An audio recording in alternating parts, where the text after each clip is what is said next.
Well, the presidential transition is a really important time for our country. American law professor and political commentator Jessica Levinson is with us. She teaches at Loyola Law School here in LA, and we are going to talk about some insight into the transition. We know this is a really important time, a tenuous time for the country.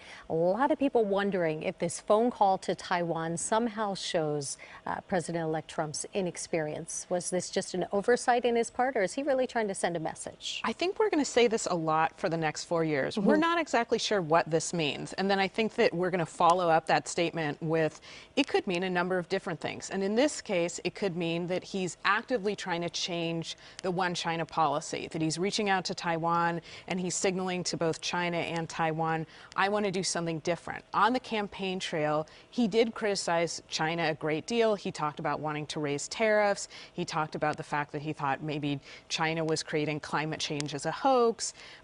He said that China was manipulating currency. So maybe this is a thoughtful and aggressive move where he's saying to China, I'm going to use Taiwan as leverage.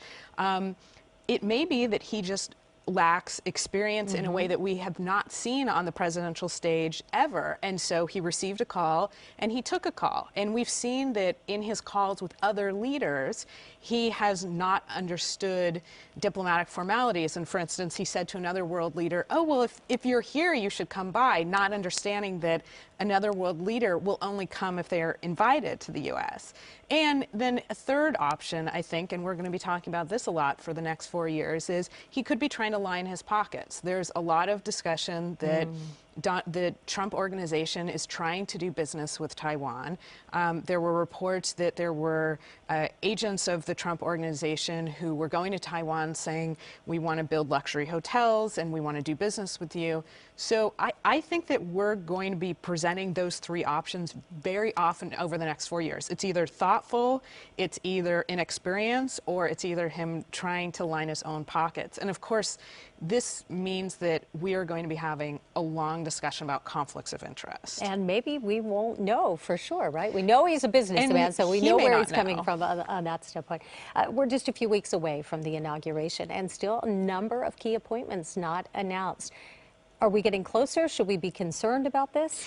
I don't think that we should be concerned. I mean, you know, Donald Trump did not have the infrastructure in place that most presidential candidates do have. I mean, he pulled off what really was the greatest political upset in modern history. And I don't think that he had anything near the transition team assembled that Hillary Clinton did. So we saw that he made a number of big appointments quickly. What we're seeing now is I think we're seeing an enormous tension between what he was saying on the campaign trail, which is, I'm an outsider, I'm a populist, but he's actually appointing a number of people who are the insiders he complained about, either political members of the establishment or people, for instance, his Treasury Secretary who worked for Goldman Sachs for years, and he said, well, Hillary Clinton, she's owned by Goldman Sachs. So he, in the beginning, had some more outsider appointments, but now we're seeing him move to the same type of appointments that, frankly, we might have seen from any other Republican candidate, any other conservative Republican So what candidate. is that? Is that pressure from the people he surrounded himself with, or is it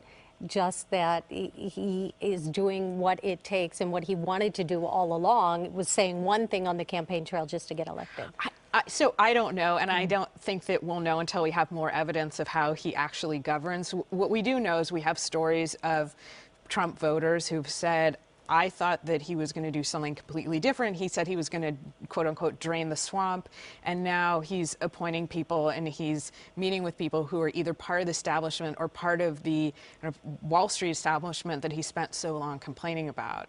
So I don't know where exactly this is coming from. I mean, he needs to assemble an enormous team quickly, and there is, in some ways, a limited universe of people who have that experience. All right, it's going to be interesting to sit back and watch what happens. Jessica, thank you. Thank you. All right, from cabinet choices to policy announcements, stay with KCAL 9 News for continuing coverage of the Trump transition. Thank you.